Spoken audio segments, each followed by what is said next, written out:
Eu conto sempre, e até foi postado pela agência Sofia, né, no meu canal no YouTube, algo decisivo. A mediocridade, ela nos pega. E essas semanas agora postaram uma reflexão minha sobre a necessidade de lavar louça. Muita gente foi assistir o vídeo imaginando que era uma instrução, né, de como lavar louça melhor, etc. Embora eu seja alguém que lave louça, né, isso não significa que eu seja capaz de fazer, né, um post com orientações como lavar louça, né? É claro que existem dicas a fazê-lo. Mas quando eu lavo louça, e acho que você também, e eu o faço diariamente, porque Cláudio e eu temos uma combinação.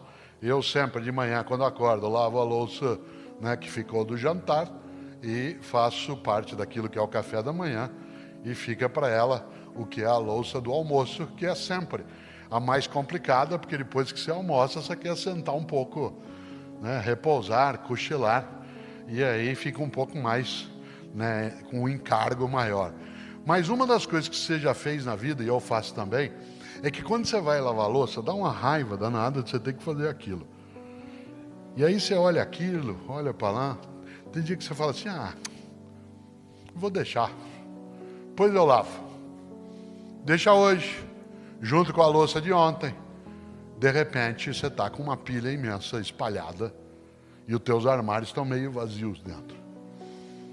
Você sabe que isso vai te capturando pouco a pouco, porque a gente se habitua com o nojento. A gente se acostuma com o nojento. Assim como ninguém estranha seus próprios aromas, a gente se habitua.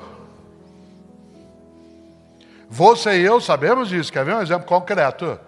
Quando me mudei para São Paulo, em dezembro de 1967, pouca gente aqui talvez tenha ideia disso.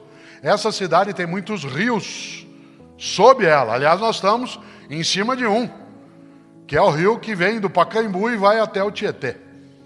Há muitos rios, um debaixo da Avenida 23 de Maio, outro sob a Avenida Sumaré, e os rios que são visíveis, como é o caso especialmente do Tietê, né, e do Pinheiros.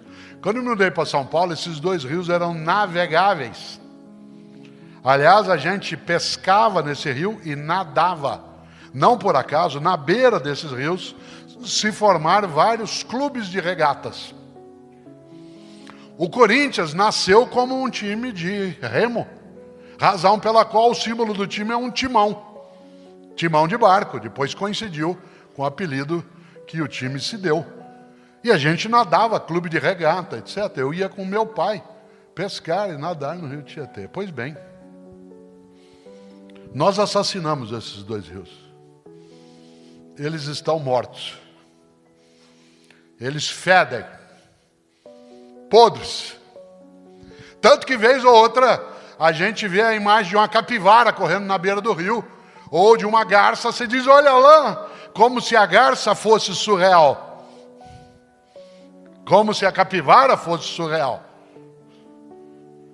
E às vezes é a persistência de uma memória que a gente se habitua. Interessante, porque nós assassinamos esses dois rios. Não é impossível que eles deixem de ser assim como em outros lugares do mundo. Hoje o Tamisa, em Londres, não só é navegável, como se pode nadar nele na Uera. Isso num país que fez a Revolução Industrial no Ocidente e poluiu tudo. Claro. O pior é que a gente se habitua. Pior do que se habituar com o podre do rio é que a gente acostuma. Pior ainda, tem saudade. Você está viajando no interior de São Paulo, vindo lá do final da Castelo Branco, de Santa Cruz do Rio Pardo, de onde é uma boa parte da minha família, e é lá que termina a estrada, a rodovia Castelo Branco. Olha que interessante. Quando você vai entrando na Marginal Pinheiros, aquele fedor, a hora que você chega em São Paulo, diz, ai, graças a Deus, já estou em casa. Você está vindo pela Fernão Dias, pela Dutra, pela Ayrton Senna, você entra no Tietê, aquela coisa podre, diz, ai, que bom, já estou chegando. A gente pousa no Rio de Janeiro, no aeroporto Antônio Carlos Jobim, o Galeão. Abre a porta da aeronave, quando ela não está com um finger, vem aquele fedor do mangue em volta. Diz, ai, já cheguei. Rio de Janeiro. A gente se habitua com o podre, hein? A gente se habitua com o podre na conduta, na política, na igreja, na escola, na nossa ação. A mediocridade, ela nos captura. Por isso, eu faço um esforço de não deixar de lavar a louça. Você diz assim, mas um dia só. Opa! Eu vi agora alguns bombeiros civis andando aqui por dentro e me lembrei de um conselho do Corpo de Bombeiros que eu repito sempre e que aparece em alguns dos meus livros, que diz que, atenção, nenhum incêndio começa grande. Nenhum incêndio começa grande. Todo incêndio começa com uma faísca, uma fagulha, um disparo. E por isso, é claro que é chato.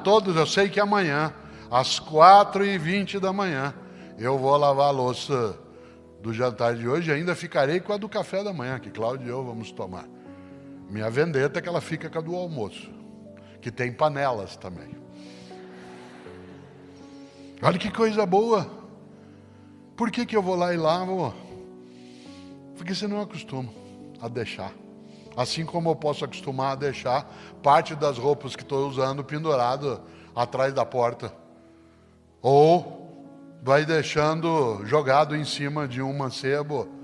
Ou vai largando. Diz assim, mas isso é obsessão. Não.